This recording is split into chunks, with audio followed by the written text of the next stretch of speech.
ദില്ലി ജവഹർലാൽ നെഹ്റു സർവകലാശാലയിൽ ABVPയുടെ അക്രമം.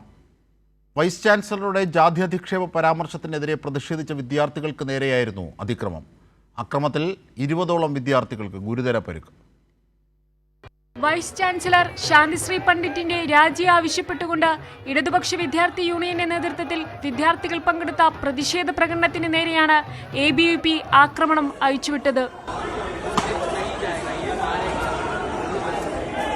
കഴിഞ്ഞ ദിവസം പോഡ്കാസ്റ്റിൽ വൈസ് ചാൻസലർ ദളിത് വിരുദ്ധ പ്രസ്താവന നടത്തിയിരുന്നു. ദളിത് വിദ്യാർത്ഥികൾ കറുത്ത വർഗ്ഗക്കാരെ പോലെ ഇരവാദം പറയുകയാണെന്നും UGC തുല്യതാ ചട്ടം യുക്തിരഹിതമാണെന്നുമായിരുന്നു വൈസ് ചാൻസലറുടെ പ്രസ്താവന. സമരം തകർക്കാനായി VC അയച്ച പാവകളാണ് ABVP എന്നും അഡ്മിനിസ്ട്രേഷനും ABVPയും തമ്മിലുള്ള ഗൂഢാലോചനയാണ് ആക്രമണമെന്നും JNU വിദ്യാർത്ഥി union vice president Gopika K. Babu വിമർശിച്ചു.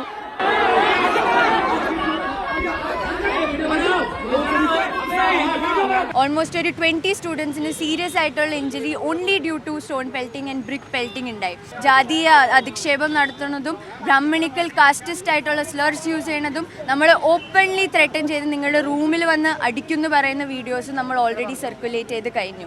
ഈ വൈസ് ചാൻസലർ, ഈ ബ്രാഹ്മണിക്കൽ വൈസ് ചാൻസലർ പറഞ്ഞയച്ച പപ്പറ്റ്സ് മാത്രമാണ് അഖിൽ ഭാരതീയ വയലൻസ് പരിഷത്ത്. അവർ വന്നു, അവർ സ്റ്റോൺ പെൽറ്റിംഗ് തുടങ്ങി മൂവ്മെന്റിനെ ഡീറെയിൽ ചെയ്യാനുള്ള ഒരു ശ്രമമാണ് ഇന്നലെ നടന്നത്.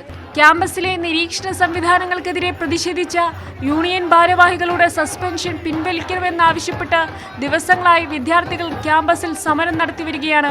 ഈ സമരപ്പന്തലും ABVP ആക്രമിച്ചു. ജാതി വിവേചനങ്ങൾക്കെതിരായ പോരാട്ടം ശക്തമായി തുടരാനാണ് SFI അടക്കമുള്ള ഇടതുപക്ഷ സംഘടനകളുടെ തീരുമാനം. കൈരളി ന്യൂസ്, ദില്ലി.